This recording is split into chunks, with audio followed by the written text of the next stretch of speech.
17-18 తేదీల్లో ఎస్సీ వర్గీకరణ BC reservation బిల్లులు అయిపోయాయి. చర్చించి ఆమోదించనున్న సభ.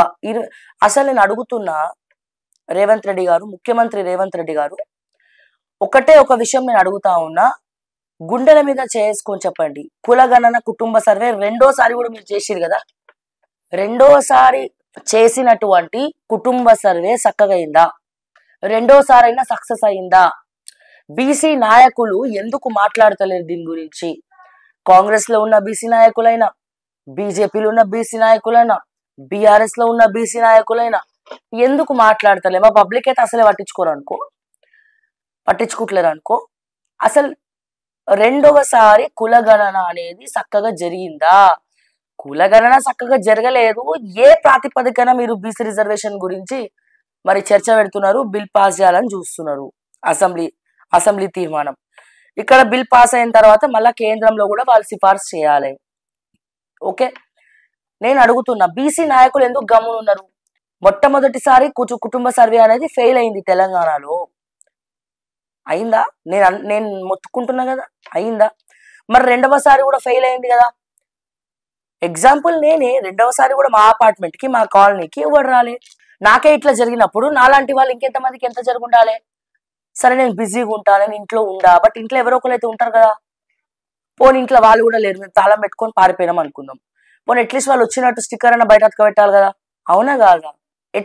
ఎట్లా చూడాలి ఈ పరిస్థితిని? నేను బల్ల గుద్ది చెప్తున్నా, తెలంగాణ ప్రజలారా, బీసీ నాయకులారా, రెండవసారి కుటుంబ సర్వే కూడా ఫెయిల్ అయింది. రెండవసారి కూడా కుటుంబ సర్వే అనేది చక్కగా చేయలేదు. మీరెందుకు దాని గురించి మాట్లాడట్లేదు? దీంట్లో మీరు కుమ్మక్కైపోయి ఏమైనా చేసిండ్రా? ఎందుకు మీరు ప్రశ్నిస్తలేరు? ఎందుకు రౌండ్ టేబుల్ చర్చలు పెడతలేరు దీనిపైన? ఎందుకు ముఖ్యమంత్రి గారిని మీరు ప్రశ్నిస్తలేరు కుటుంబ సర్వే గురించి? ఇప్పుడు అసెంబ్లీలో ఎంత రిజర్వేషన్ ఇస్తే అంత రిజర్వేషన్ తీసుకుంటారా? మోసపోతే ఘోష పడతారని మీకు తెలియదా? ఎన్నేళ్ల కల, ఎన్ని సంవత్సరాల కల బీసీ రిజర్వేషన్ అనేది? అన్ని రాష్ట్రాల్లో ఉన్నటువంటి బీసీ రిజర్వేషన్ తెలంగాణలో, తెలుగు రాష్ట్రాల్లో ఎందుకు లేదు? ఆలోచించిరా దీని గురించి? అంటే ఇప్పుడు కూడా ఎందుకు మోసం చేస్తున్నారు? సో కాల్డ్ కాంగ్రెస్ లో ఉన్నటువంటి రెడ్డిలు ఎవరైతే ఉన్నారో, సో వాళ్ళు అడ్డుకుంటున్నారా? ఇప్పుడు 17-18 తారీఖు చూస్తే మీకు అర్థమైపోతుంది. ఎస్సీ వర్గీకరణ ఓకే, ఎటువంటి కాంట్రవర్సీ లేదు. కానీ బీసీ రిజర్వేషన్లు ఏ ప్రాతిపదికన మీరు రిజర్వేషన్ ఇస్తున్నారు?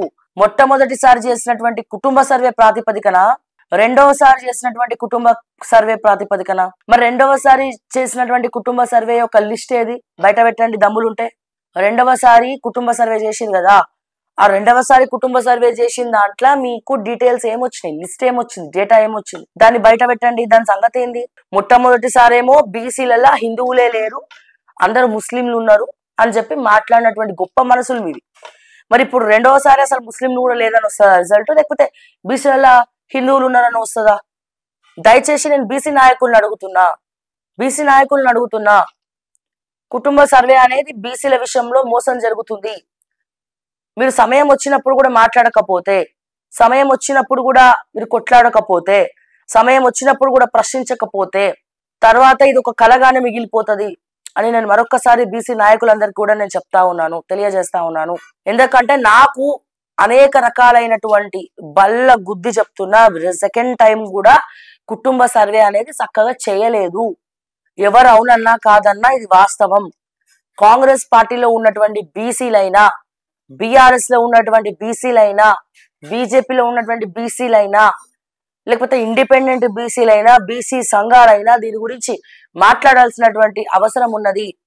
కాంగ్రెస్ పార్టీలో ఉన్నటువంటి బీసీ మంత్రులు పొన్నం ప్రభాకర్ గారు అండ్ అలాగే కొండా సురేఖ గారు దీని గురించి మాట్లాడాల్సినటువంటి అవసరం ఉన్నది. మాట్లాడతారా మీరు?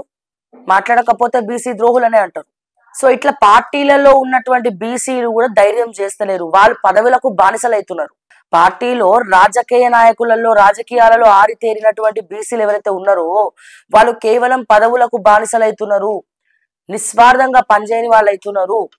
సో రెండవసారి కుటుంబ సర్వే అనేది సరిగ్గా జరగలేదు. తెలంగాణ ప్రజలారా, బీసీ నాయకులారా, రాజకీయంగా పదవులు అనుభవించే వాళ్ళందరికీ కూడా చెప్తా ఉన్నాను, రెండవసారి కుటుంబ సర్వే కూడా సరిగ్గా చేయలేదు.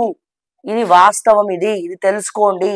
డేటా బయటికి వచ్చిందా, ఎంక్వైరీ చేయండి, డేటా ఎక్కడుందో. చాలా మంది ఇంటికి రాలేదు. దయచేసి దీని గురించి అందరూ మాట్లాడాలి.